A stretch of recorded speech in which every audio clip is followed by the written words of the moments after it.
Welcome to Total Politik. Dan kali ini kita akan bicara politik internasional, Ri. Ya, lu kenapa sekarang minta kita jauh-jauhan gitu duduknya? Kenapa sih? Lu nggak mau banget in frame bareng sama Kadang-kadang untuk melihat sesuatu menjadi lebih real dan lebih khusus itu kita harus punya jarak dulu. Itu gelas lu kenapa PSI itu? Mana PSI? Total Politik. Oh, Total Politik itu identik dengan PSI ya? Kagak. Enggak, PSI lama. PSI lama ya. PSI Sahrir. Dan kita udah bersama siapa, Ri? Reza Zaki. Perlu bacain CV? Enggak, jangan. 30 lembar bawa CV-nya, Bos. Emang kalau orang itu dia yang nggak ngerti masalah. Iya, nggak, coba lo jelasin kenapa CV lu sampai 30 halaman tuh buat gimana, Mas? Kasih dekat dulu. Kasih dekat. Katanya ini buat laporan jenjang jabatan akademik. Iya kan kum Lu jangan ajarin dia, lu kok mendikte dokter lu. Bisa lu apa sekolah lu? Ya percuma dokter nggak bisa buka praktek.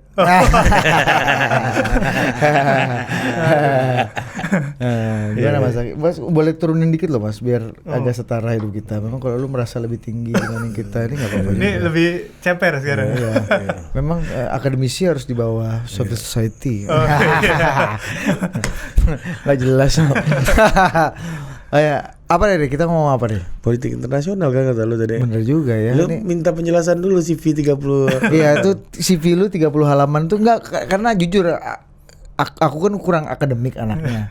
Sekolah pun susah kan. Ngelihat CV 30 halaman ini agak spesial gitu Mas. Menurut itu apa Mas? Asbabun nuzulnya gimana tuh? Jadi itu kalau nanti pengukuhan guru besar, doain aja nih profesor. Amin. Itu ada bukunya khusus yang nanti ngejelasin tuh CV perjalanan pengajaran, penelitian, bla bla bla itu. Nah, terus kalau kita diundang sebagai ahli di pengadilan, nah itu juga sama tuh ngasih CV ke hakim. Karena nanti akan dibaca sama hakim sama lawyer lawan kan. Nih kira-kira qualified nggak jadi ahli gitu kan. Oh, rekam jejaknya, portofolionya ya. Jadi itu alasannya kenapa CV-nya tuh sekecil apapun kegiatan ini kita cantumkan. Jadi administrasi harus rapi. Jadi dosen di Indonesia ini paling unik dibanding dosen lain. Kenapa? Karena paginya ngajar, malamnya bisa jadi ketua RT gitu. Ngurusin masjid, segala macam. Kalau di Harvard belum tentu. Yang ngajar aja di labnya sibuk gitu kan. Belum tentu. Makanya dosen-dosen kita ini banyak yang jadi calon pemimpin, bahkan jadi kepala daerah kan gitu kan. Bahkan jadi calon presiden. Apa? Iya. Coba bibirnya. Iya. Iya, gitu Mas. Boleh saya cerita. Iya. Kacau. Nah ini Mas, kita bicara politik internasional lah. Mas Zaki ini kita nggak bicara bagaimana portofolio dan CV-nya Mas Zaki yang panjang. Pasti kalau udah masuk sini pasti qualified Mas. Iya, ini nggak perlu ada kum nih, nggak ada. Bahkan Arief Puyono aja qualified ya. Menjelaskan Wahyu Mangkutoromo. Masih ingat tuh nama susah itu ya. Nah Mas Zaki ini menarik saat kalau kita bicara politik internasional, kita ini kan Pak Jokowi ini kan salah satu misi utamanya di periode kedua ini kan ingin menambahkan value pada ekonomi Indonesia. Salah satunya dengan hilirisasi. Makanya kemudian aturan-aturan dibuat untuk menjamin bahwa tambang dan ekstraktif kita itu betul-betul diproses di sini supaya kita nggak kirim barang mentah, sehingga kita punya nilai tambah, membuka lapangan pekerjaan, and so on. Tapi kan langkah itu, dan sekarang lagi musimnya nikel kan. Ini kita lagi jadi super power nikel di dunia nih, dan masa depan itu ada di nikel. Kita memutuskan untuk membuat hilirisasi, dan kita tahu jalan di Sulawesi Tenggara ya, Sultra, tempat basis nikel Morowali, ini, Morowali, Konawe, macam-macam itu kan sekarang banyak pabrik-pabrik hilirisasi di sana, smelterisasi. Efeknya kan kita tahu penambahan nilai ekonomi kita segala macam. Tapi kemudian kita diprotes oleh dunia. Kemudian akhirnya kalah di WTO bahwa kita nggak boleh lagi melarang ekspor mentah biji nikel gitu. Nah, gimana Mas Zaki? Coba dijelaskan dulu apa untung dan ruginya, dan kita kalah ini apa konsekuensinya? Iya, jadi memang menarik ya, karena sejak lama itu nikel kita nggak pernah bisa diolah di dalam negeri. Makanya Undang-Undang 4 2009 soal minerba yang diamandemen di tahun 2020 itu manifestasinya adalah biar perusahaan itu bisa membangun smelter.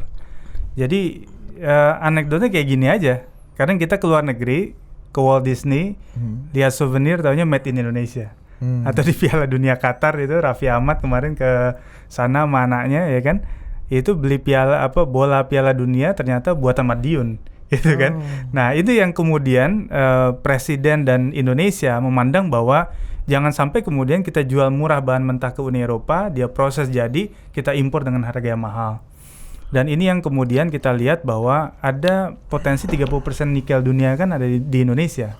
Artinya ada 21 juta ton tuh Mas Budi. Dan itu kan bukan yang bisa diperbarui. Artinya punya limit waktu yang terbatas. Nah, Indonesia harus manfaatkan ini. Bayangin aja kalau kita sekarang ini cuma dapat 40 triliunan rupiah misalnya. Kalau kita bisa olah di dalam negeri, kita jual kayak Elon Musk gitu ya. Karena sekarang industri mobil listrik ya dan macam-macam itu kan butuh bahan baku nikel itu. Kita bisa dapat 480 triliun rupiah. Artinya selisihnya kan gapnya jauh banget. Apa yang kemudian negara bisa dapat. Nah, makanya kemudian ini jadi masalah nih di WTO karena Uni Eropa sebagai salah satu negara yang punya kepentingan besar untuk itu, dia mencoba untuk gugat. Dan hasilnya November kemarin kita kalah. Nah, karena kemudian ini putusan belum inkrah, belum berkekuatan hukum tetap, jadi Indonesia ini punya cara kira-kira untuk bisa mengakali agar proses untuk kita bisa tetap jalan dengan kebijakan nasional kita, itu salah satunya adalah dengan cara menaikkan pajak ekspor nikel. Jadi buat negara memang menguntungkan, tapi buat pengusaha dia mikir-mikir. Kira-kira kalau dinaikin pajaknya, maka wah ini gue harganya nggak kompetitif lagi. Mendingan gue diam aja dulu, pertahankan untuk diproses di dalam negeri kan begitu. Nah, yang kita lihat memang kemarin tuh kita dianggap melanggar pasal 10 dan pasal 20 ya dari GATT-nya WTO tuh. Karena memang dianggap kita melakukan restriksi terhadap ekspor bahan mentah kemarin itu kan. Nah, ini yang kemudian dianggap dianggap diskriminatif bagi WTO, bagi Uni Eropa, dan itu bukan common-nya WTO gitu. Sebagai Indonesia di mana negara anggota sejak tahun 1995. Tapi kalau boleh kita potret sedikit Bang Ari, Bang Budi, bahwa sebenarnya sampai sekarang itu sejak kita ikut puluhan tahun di WTO ada 607 kasus. 607 kasus di WTO dan 52 itu negara menggugat, 61 negara digugat. Nah, Indonesia itu pernah terlibat 27 kasus. Dan kita 12 kali menggugat, 15 kali digugat. Tapi yang menarik adalah kita sempat 4 kali melakukan banding. 2 diantaranya kita menang. Gitu. Artinya apa? Rekor bandingnya 50% ya. Artinya potensinya ada. Bahkan kita pernah menang melawan Amerika Serikat tentang Tobacco Act waktu itu. Ya walaupun lagi-lagi kadang putusan suka nggak dijalankan. Karena di luar dari mekanisme hukumnya WTO, kadang ya jalur politik itu juga dimainkan, kepentingan-kepentingan yang bisa saling menyandra itu kan. Itu yang kemudian kita lihat sama ini. Iya. Berarti kasus-kasus dalam hal ini kan dalam proses banding kan dari. Iya, akhirnya kita mau banding ke Appellate Body. Kemarin kita kalah di panel, kita mau banding di Appellate Body, walaupun lucunya sekarang hakimnya udah banyak yang pensiun di Appellate Body WTO ini. Jadi ini juga jadi isu yang di luar konteks juga nih, karena siapa yang bakal jadi yang menyelenggarakan pelaksanaan Appellate Body-nya itu. Tapi prosesnya juga relatif ya. Ada yang pernah 6 sampai 8 bulan selesai, tapi ada juga yang sampai tahunan, sampai lebih dari 5 tahun gitu ya. Nah, ini yang mau dimanfaatkan Indonesia, biarin aja kita tetap jalanin gitu, nggak perlu ngikutin putusan WTO karena belum mengikat gitu ya, karena kita masih banding. Dan kuncinya sebenarnya apa argumentasi yang bisa dibawa oleh Indonesia untuk melawan di Appellate Body. Itu yang belum banyak dibahas. Nah, pasal apa keuntungan, bagaimana cara kita melawan dan bisa menang gitu untuk tetap mempertahankan visi dan kemauan presiden. Smelterisasi di sini. Kasih nilai tambah di sini. Ada mekanisme hukum, ada mekanisme non hukum. Satu, kalau di Appellate Body pakai mekanisme hukum, di GATT itu kita bisa pakai pasal 21. Mati kita bos. Tentang security exemptions. Jadi security itu ditafsirkan oleh PBB bukan hanya war. Walaupun ada beberapa kasus di tahun 80-an katanya selama situasi perang itu pembatasan ekspor boleh, pembatasan bahan mentah untuk diekspor boleh. Ya. Karena kebutuhan darurat kayak Ukraine gitu ya. Nah, kayak gitu-gitu. Nah, cuma masalahnya PBB menafsirkan war itu bisa ekonomi, politik, pangan gitu. Jadi ya. luas ya maknanya. Luas ya, personal bahkan komunitas. Jadi artinya selama orang-orang Kemendak ini bisa memainkan pasal 21 ini dari GATT 1994, saya pikir itu menjadi salah satu cara kita untuk melawan di appellate body nanti. Gitu. Itu sih. Nah, di luar hukumnya ya sama lah kayak waktu kita lawan Amerika menang tapi nggak dijalanin putusannya. Gitu. Tobacco Act itu gara-gara dia membuat aturan domestik yang bikin tembakau min nggak boleh nggak masuk. dijalanin. Itu maksudnya apakah misalnya nih keputusannya kita menang gitu, kita menang. Apakah Eropa tetap bisa memban kita atau seperti apa? Atau kalau yang kasus ini Tobacco Act Amerika Serikat dulu pernah kita menang lawan dia, itu kan masalahnya dia bikin aturan domestik yang mengatur bahwa tembakau min nggak boleh masuk ke pasar Amerika.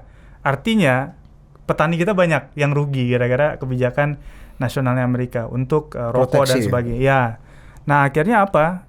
Ya mereka kemudian bermain tuh dua kaki tuh ya, politik internasionalnya. Nah, tetapi di dalam WTO itu sebenarnya ada mekanisme retaliasi, balas dendam. Bahkan ada yang disebut dengan cross retaliation. Jadi kalau kita dirugikan tembakau, ya, atau misalnya CPO kita lah Uni Eropa, bisa kita lawan pakai pesawatnya mereka. Kita nggak beli nih pesawat jadi kita boykot misalnya gitu. Kita kebuing aja Airbus kita stop gitu iya, misalnya. Itu atau bisa Dassault Rafale kita balikin gitu misalnya kan. Iya. Ya kan? Apa bro? Dassault Rafale. Tahu nggak lo Mas? Ada kawan gua kemarin ketemu bos sosok di Prancis-Prancisin ngomong Rafale gitu ya. Salah lu nyebutnya. Ya, itu udah salah. Ya. Ini ada teman gua 4 bulan hanya khusus belajar nyebut Dassault Rafale. Bang Daniel. Bang Daniel Anzar sebanyak 4 bulan dia latihan khusus untuk ini. Nyebut itu Dassault Rafale. Lanjut. Jadi kita bisa retaliasi ya. Bisa balas dendam ya. Bisa retaliasi. Oh, lu tahan CPO gua tahan barang produk gua juga. Sebenarnya nggak perlu takut soal nikel sama Uni Eropa karena CPO kita kan juga di black campaign kan nama mereka sejak lama.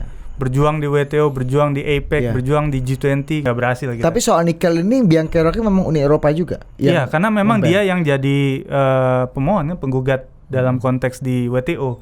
Sehingga dia yang menjadi intellectual leader dari persoalan nikel ini dan dia bawa itulah masalah yang lain. Mungkin nggak kalau tadi kan pernah juga tidak boleh juga tidak diindahkan gitu kan putusannya. Bisa nggak kita tidak mengindahkan WTO punya putusan kemarin dan kita tetap enforce dengan peraturan dalam negeri kita? Toh kalau pasar Eropa nggak mau terima, pasar dunia yang lain masih besar sekali untuk nikel kita kan? Betul, bisa aja. Cuma retaliasi itu kan memang salah satu tantangannya adalah terjadi perang dagang. Bahkan Kementerian Perdagangan itu sedang menyusun retaliasi dilakukan bahkan sebelum putusan dari WTO. Ini menarik nih. Orang biasa nunggu putusan baru retaliasi, ini sebelum putusan bisa retaliasi. Itu aturan domestiknya sedang kita susun. Nah, jatuhnya bukan lagi multilateral, bisa unilateral kan. Karena setiap negara berinisiatif untuk melakukan kebijakan balas dendam, intinya begitu. Eropa pernah melakukan quote-unquote kezoliman yang sama nggak sih Mas? Maksudnya di satu sisi dia menahan, tapi di sisi lain dia justru sebaliknya gitu misalnya. Iya, sebenarnya kasus CPO itu kan juga proteksi dia terhadap industri domestik kan, agar kemudian ada produk substitusi dari CPO yang dimiliki Indonesia, sampai kita bikin Indonesian standard kan waktu itu, karena dianggap dengan standar internasional versi Barat kita katanya tidak go green dan sebagainya gitu. Akhirnya kita bikin standar sendiri karena kita terbesar di dunia kan sama Malaysia. Nah itulah makanya akhirnya membuat kita cukup percaya diri untuk kemudian kita hantam itu. Makanya di pertemuan kemarin di KTT ASEAN 40 tahun lebih sama Uni Eropa kan Jokowi udah bilang tuh kan bahwa tidak selamanya hubungan bilateral kita baik-baik saja dan kita nggak mau ada sebuah kerjasama yang tidak setara dan terkesan my standard itu lebih bagus dan terkesan mendikte. Nah itu udah pesan yang keras sebenarnya dan itu pertemuannya dilakukan setelah kita dinyatakan kalah di panel WTO. Nah, tapi gini juga, kalau di negara kita ini kan orang miskin misalnya kalau lawan orang kaya dalam berperkara hukum mending lewat jalan perdamaian aja lah gitu kan. Iya. Ngapain kita ngabisin kos, ngabisin biaya, namanya kelahi. Iya. Yang menang luka-luka, yang kalah pun juga apalagi gitu. Mediasi. Ya, nah ini negara besar sama negara Uni Eropa sama Indonesia nih sekarang. Ada nggak di luar jalur hukum yang bisa ditempuh? Sebenarnya bisa kalau misalnya perwakilan dari setiap negara itu punya titik temu dalam komoditas tertentu. Artinya nikel itu kan isu yang di luar gaduh kan. Bisa jadi ada opsi lain yang kemudian membuat dua-dua ini bisa sama-sama udahlah nggak usah banding-banding segala macam, kita selesaikan di luar forum WTO. Tapi persoalannya sampai detik ini belum ada. Jadi Indonesia itu masih yakin betul bahwa banding ini langkah yang tepat dan kita kalaupun nggak menang kita banding lagi kan. Kita sampai putusan ini nggak bisa dieksekusi itu. Karena kan tadi nikel punya batas waktu yang tertentu kan, nggak panjang. Artinya proses di WTO-nya itu juga lama. Jadi di situ yang kemudian diambil. Nikel diambil. punya waktu tertentu. Artinya kan nggak bisa diperbarui kan. Iya. Itu. Jadi energi yang tidak terbarukan fosil. Itu sih paling yang bisa kita ambil tuh. Nah, kasus ini. kan gini juga Mas Zaki. Kan kalau secara ekonomi itu ekspor itu pasti akan membuka lapangan kerja baru. Impor itu pasti akan membunuh lapangan kerja yang sudah ada. Hukumnya kan kayak begitu. Ya kan, kalau terjadi di Amerika nih misalnya, mereka impor pakaian-pakaian dari India, dari Vietnam gitu. Impor nih. Nah, ekspornya pesawat terbang. Secara value ekonomi itu mirip-mirip lah. Mungkin mereka lebih surplus gitu. Karena jualan teknologi tinggi gitu. Tapi impornya tekstil yang menyerap lapangan kerja sangat banyak, itu membunuh lapangan kerja sangat banyak. Sementara ekspornya teknologi tinggi yaitu pesawat terbang, itu tenaga kerja high skill labor, butuh 100 orang aja udah selesai. Sementara impor ini bisa puluhan ribu bahkan ratusan ribu orang gitu untuk sektor garment gitu. Nah, dengan kebijakan ya misalnya kita nggak perlu smeltering gitu, ya itu akan membunuh berapa banyak kira-kira estimasinya, apakah signifikan nggak gitu kalau dibandingkan kita berperkara atau menyelesaikan lewat jalur hukum yang berpotensi untuk apa istilahnya tadi yang ada retaliasi dan merusak hubungan diplomatik dan lain-lain. Artinya gitu. Coba aja enforce gitu putusannya. Udahlah kita buka juga, kita buka lagi lah jual bahan mentah ini gimana? Jadi kalau kita lihat sebenarnya Indonesia ini kan menganggap bahwa ada kerugian tadi ya antara 40 sampai 80 triliun. Itu kan value kayak pesawat terbang tadi gitu. Itu yang kemudian dilihat karena ketika kemudian semua tidak diolah dalam waktu yang panjang, maka kita akan kehilangan momentum. Karena ujung-ujungnya kita akan mengimpor lagi dari mereka dengan harga yang luar biasa besar. Artinya negara juga akan kecolongan dua kali. Satu jual murah, yang kedua beli mahal kan begitu.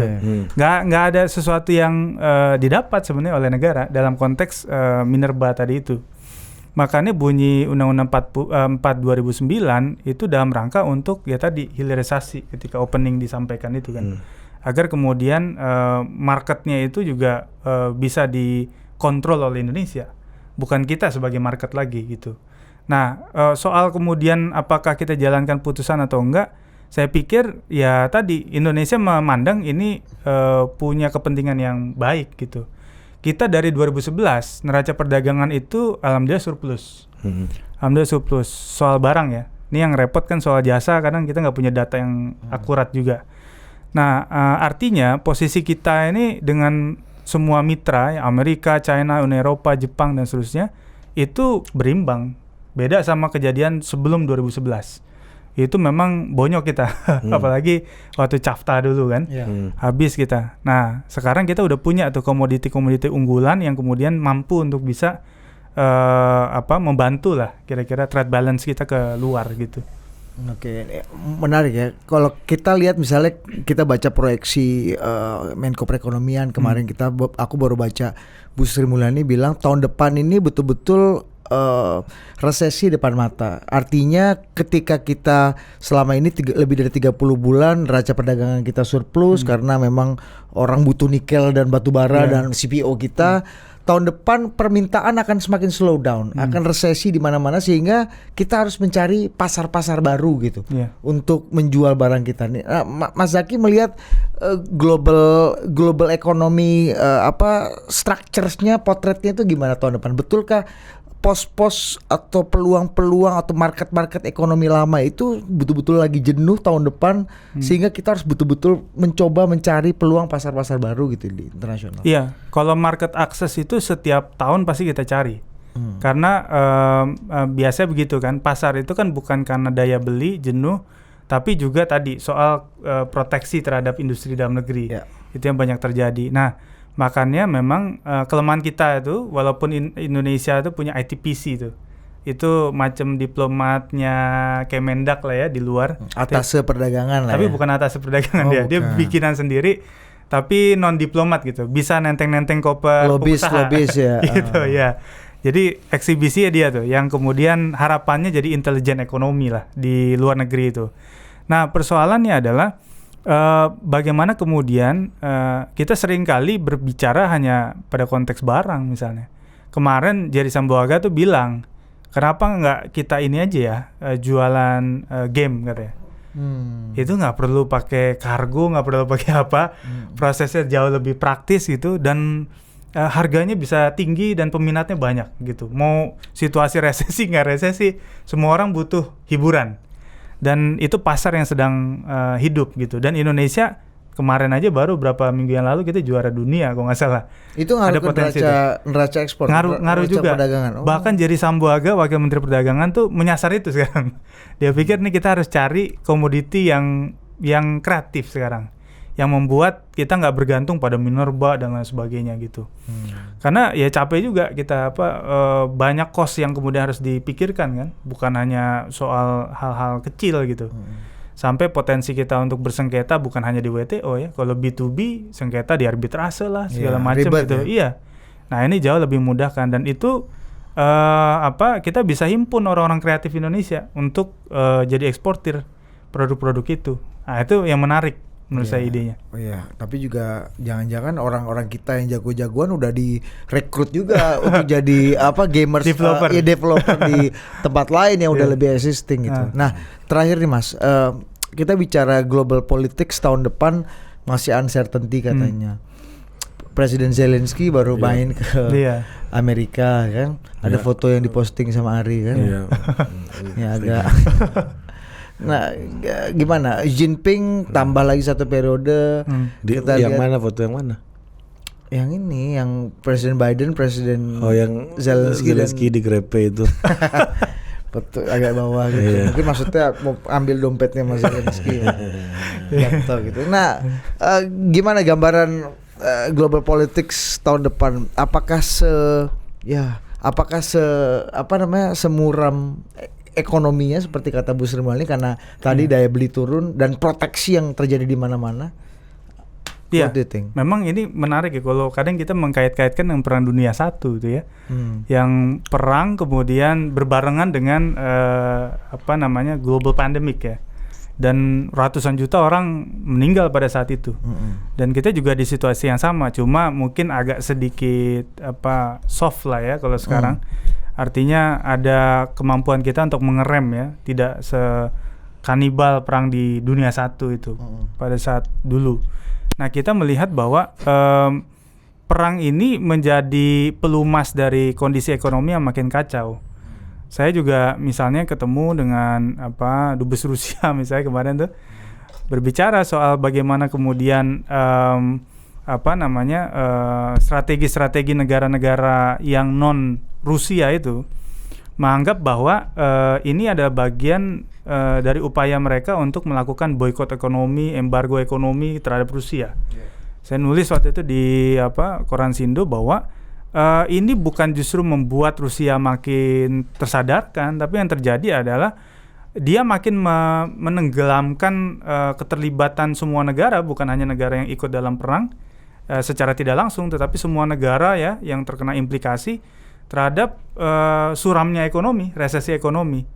Karena ketika kemudian ada satu resource yang di lockdown, itu akan mengakibatkan multiplier effect yang kemudian terjadi pada negara-negara gitu ya. Karena konektivitasnya nggak selancar, nggak smooth yang kita bayangkan globalisasi. Makanya saya selalu katakan kenapa Perang Dunia Kedua itu berakhir dan kemudian kesimpulan mereka, sintesa mereka adalah kita harus membangun kembali negara dengan perdagangan internasional, dibilang gitu.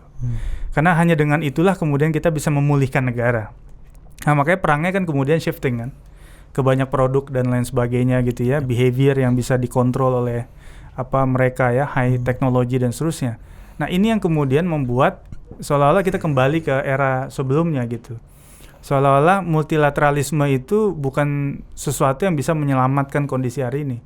Nah kalau misalnya Zelensky datang ke Kongres Amerika dan semakin menyulut ketegangan dengan Rusia, saya pikir dia berarti punya keinginan untuk melakukan perang lebih panjang lagi gitu. Apalagi Biden bilang mau kasih bantuan kan kepada Ukraina, dan ini menunjukkan bahwa dia makin memperparah sebenarnya situasi yang udah dicatat oleh IMF. Ada puluhan failed state itu, yang Venezuela itu bisa kembali ke zaman Flintstone jadi barter.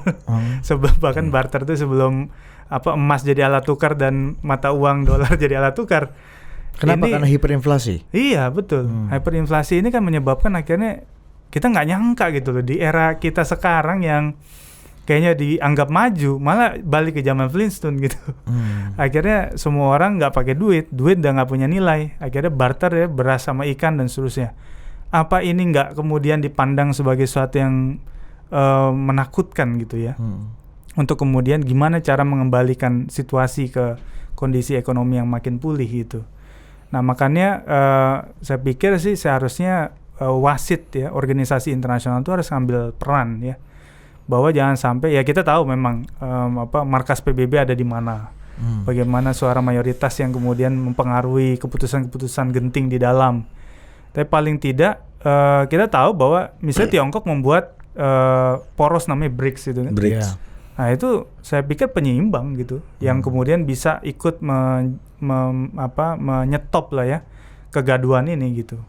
Tiongkok ini kan agak soft ya, nggak kayak Amerika yang kemudian terang-terangan gitu ya mendukung perang ya, sangat soft gitu. Bagaimana pendekatan dia untuk mengerem, gitu. Itu aja sih yang saya pikir. Kalau perang masih lanjut, situasi ekonomi akan makin tenggelam. Tapi kalau misalnya dua negara ini bisa direm dengan kekuatan negara-negara adikuasa sekarang, saya pikir itu akan semakin memulihkan situasi, gitu. Ya, jadi memang di dalam pertarungan gajah-gajah ini kesepakatan kayak di G20 atau G7 dan semacam itu tuh memang nggak relevan atau memang punya pengaruh yang besar gak? Atau lebih ke keputusan bilateral kayak kemarin tuh di G20 itu keputusan bilateral yang akhirnya lebih matters karena Indonesia dengan apa kan Amerika dengan apa. Kayak Biden ketemu Zelensky kan juga bilateral. Iya, Biden dengan Presiden Xi Jinping misalnya di G20 itu kan bilateral yang lebih, katanya lebih progresif dibanding pertemuan G20 itu sendiri gitu. Benar, iya. Jadi karena G20 kan salah satu forum yang nggak binding secara hukum sebenarnya. Ngelanggar ya udah nggak ada sanksi. Beda sama WTO misalnya. Ada badan penyelesaian sengketanya kalau lo ngelanggar prinsip-prinsip dan aturan agreement di dalam kan gitu. Kayak ASEAN gitu ya, non intervention, nggak ada hukuman. ASEAN tuh ada. Dia punya lembaga penyelesaian sengketanya sendiri, arbitrase. Yang terbaru tuh IDSM misalnya. Tapi kalau APEC ya, G20 itu cenderung kayak SDGs gitu loh. Kalau nggak kecapai ya udah. Itu gitu network, kan, lebih ke networking session kali ya. Moral aja tuh paguyuban. Karang Taruna lah. Iya. Arisan itu arisannya. Paguyuban kan nggak harus ada ADART-nya kan. Kayak yang penting iuran aja bos. Alumni rumah perubahan nih kan juga. Nggak ada ADART-nya. Koalisi perubahan. Alumni rumah kepemimpinan. Koalisi perubahan? Iya. Belum ada ADART. Masih makan siang. Makan siang. Oh gitu. Tim kecil makan siang. Iya. Dari bulan lalu masih tim kecil bos, nggak gede-gede. Udah 90%. Masih tim kecil. Iya. Kapan gedenya? Gimana? Itu memang nggak ini ya. Multilateral tuh udah memang paguyuban aja ini ya. Iya, jadi memang makanya sekarang banyak yang mulai berpikir bahwa bilateral ini jauh lebih powerful. Karena kan ya pertama lebih intim diskusinya, lebih rigid gitu kan. Dan akhirnya banyak tuh yang kemudian kalau kita sebut BIT ya, Bilateral Investment Treaty gitu ya, investasinya udah dua negara. Tahu Monash University yang Australia buka di Indonesia pertama kali itu bilateral. Jokowi datang ke Australia, pulangnya bikin perjanjian bilateral, jadi tuh kampus asing pertama di Indonesia kan di Tangerang gitu. G20 ini ya gitu-gitu aja ya paguyuban. Kalau kata Gus Abe, why itu ini? Why itu ini? Al-sunnah wal jamaah. Oke, jadi ke depan nih lu ngelihat gejala proteksionisme akan makin kuat nggak kan? Belakangan ini kan pandemi ini kan semua tutup border terus kan? India, gandum di stop ini macam-macam ya kan? Iya. Lu lihat gimana Mas? Jadi sebenarnya unilateral itu kan sebenarnya zaman merkantilisme dulu, yang orang berpikir ekspor yang banyak, jangan impor atau impornya dikit aja. Nah itu udah mulai menggejala tuh. Jadi Korea Utara, Donald Trump ya dengan American First-nya itu udah mulai memperkenalkan membangkitkan kembali unilateralism itu, sehingga kemudian mulai mengganggu organisasi multilateral yang sampai Donald Trump pengen keluar dari WTO, keluar dari NATO. WHO gitu kan, segala macam itu cukup mengganggu sebenarnya. Nah, memang situasi krisis ini kita tahu dulu ASEAN tahun 67 ya dibentuk kan langsung 10 tahun vakum. Dibentuk 10 tahun vakum gitu. Kenapa? Itu situasi krisis. Jadi semua negara ya fokus ke masing-masing negara gitu, sehingga kemudian akhirnya mencoba untuk mencari bentuk sampai ada titik di mana mereka udah bisa konsolidasi lagi gitu. Nah itu yang terjadi sekarang. Semua negara fokus ke masing-masing urusan domestik. Dan kalau 3 tahun yang lalu itu makin parah gara-gara misalnya barang Tiongkok dianggap membawa virus sehingga di lockdown, dibatasi gitu ya, walaupun mengganggu ekosistem bisnis dunia. Tetapi ke depan ini ya pasti ada efek dari itu blok-blok perang yang sekarang kemudian terjadi. Dianggap ketemu ini nanti isunya dianggap lebih pro kemana gitu ya. Itu yang kemudian mungkin harus makanya Indonesia tahun ini jadi ketua ASEAN, saya pikir ini momen yang baik untuk menunjukkan bahwa ASEAN itu menjadi regionalisme yang makin kuat ya. Setelah Uni Eropa digonjang-ganjing dengan keluarnya Inggris lah, dengan krisis dia yang dialami sekarang. Nah ASEAN nih harus nunjukin bahwa dia ada regionalisme terbaik sekarang di planet inilah gitu ya, dengan kemampuan dia dalam menunjukkan sikapnya di internasional gitu. Emang ya kalau 10 tahun vakum ya, emang kalau lagi miskin itu emang jarang ngumpul emang. Bener. Mikirin dapur dewe kan. Jarang arisan tuh di rumah komplek orang kaya gitu. Ya miskin-miskin nggak ada arisan, individual. Lebih ke ini forum curhat dan mengeluh aja kalau lagi miskin. Bikin status WA aja. Iya. Atau ngomongin tetangganya yang lebih miskin. Gibah. Kalau arisan ibu-ibu hebring ini kan arisannya bawa tasnya, arisan tas Hermes gitu-gitu. Ada ini bos, kontestasi. Beauty contestnya ada. Oke. Kalau miskin kan bedak paling pipa sama pambo bos.